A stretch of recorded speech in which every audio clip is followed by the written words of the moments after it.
UNICEF responds to several hundred emergencies a year around the world. Some of them are very well known, what's happening in Ukraine, or the earthquake in Turkey and Syria. And then sometimes it's other emergencies such as a cholera outbreak or an Ebola outbreak. So to receive information, to analyze information, to give early warning to colleagues in the field, and that provide that constant link between headquarters and the field that is so important. The Emergency Operations Center is a unit that was established back in 1996. Its main mission is to provide information and communication services to UNICEF offices and personnel globally. When you're in the middle of something, you don't always have the best information. You think you do, but you have the local information. And so sometimes you need to be able to contact and say, well, this is what I'm hearing, this is what I have. But at the same time, what are you hearing from other sources? What are we hearing from other agencies and other people? Because it can make the difference between acting on time, providing the timely action for children that we need to do, or not. It's a small piece of the puzzle, but it's a critical part of the puzzle. And in the end, it ensures that those children get the basic necessities that they need, especially in those emergency situations.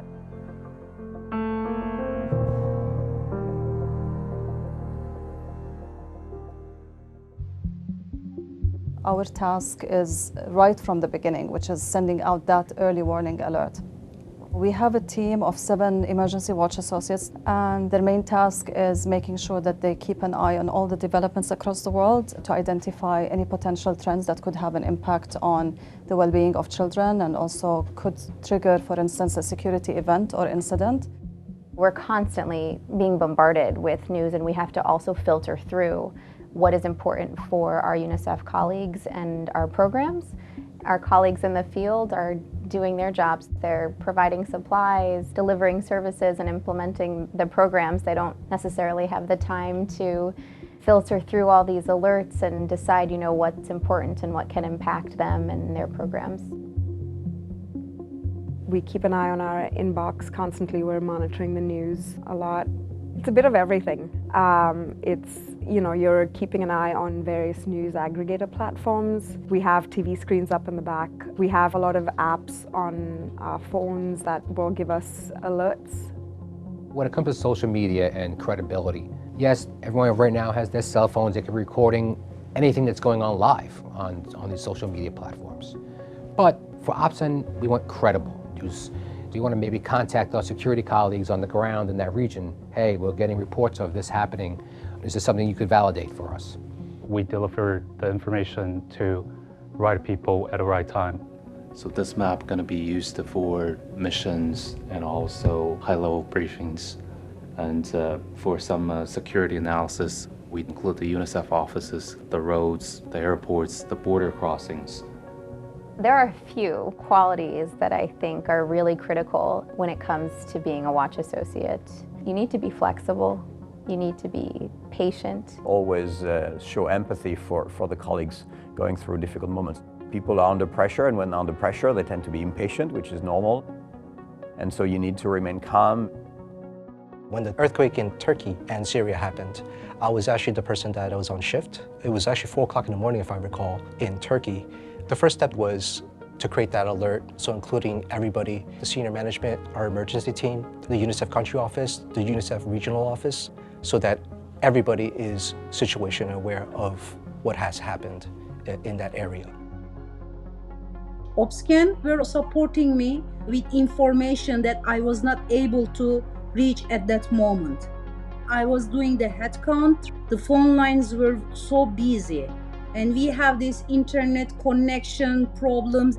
It is really important because there are some times that you cannot handle things at your own and you cannot reach the information that is needed for you. If colleagues didn't have all the analysis and the information, they just could end up making the wrong decision. It could be the difference between being able to pass and do your work or a much more dangerous situation. For example, when the US Army was pulling out of Afghanistan, there were several multiple explosions around the vicinity of the airport. And I remember our security professionals were already busy trying to deal with the repercussions. So when we stepped in and we took over sending out that alert at the beginning, We kind of relieve them from that stress of having to send out those reports and focus more on what needs to be done on the ground. Also a very important role of the operations center is to coordinate the mission security clearance requests, which are requests that we receive from a country office that plans to conduct a mission to a very high-risk area. In Ukraine, on the border with the conflict zones, every week or every 2 weeks, we have very, very complex missions going in. We review the measures, and if they're good to go, they go. And so they're going through, coming back with no problems.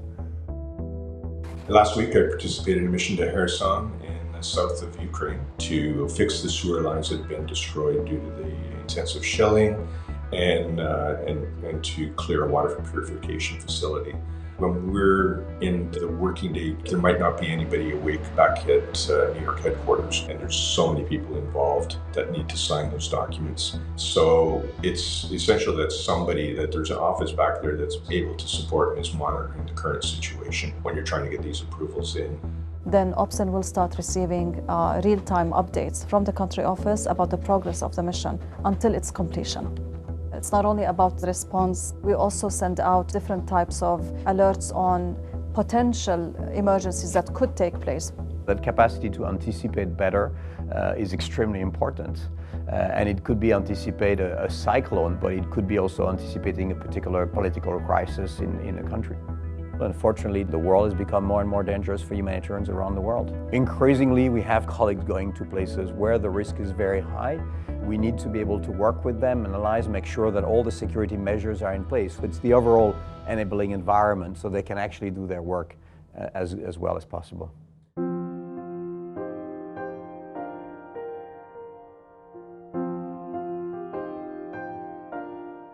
Overnight, you're fighting fatigue, you're fighting exhaustion. That's definitely one of the hardest parts of the job. So I try to sleep in the evening and be awake for the night shift and lots of coffee. You know, it doesn't matter that it's 3 in the morning. We have to act like it's noon. It's something that we have to deal with very regularly, making sure that we are able to address a situation of high stress while also keeping our wits about us and making sure that we don't let all of these emotions cloud our judgment or our ability to ask certain kinds of questions to get the information that we need in order to direct our response. I don't think there's anything better than working for children. We help to ensure that our colleagues in the field get to where they need to go, get to those children, and are able to provide for those children. And without us helping push that process along, it's not going to happen.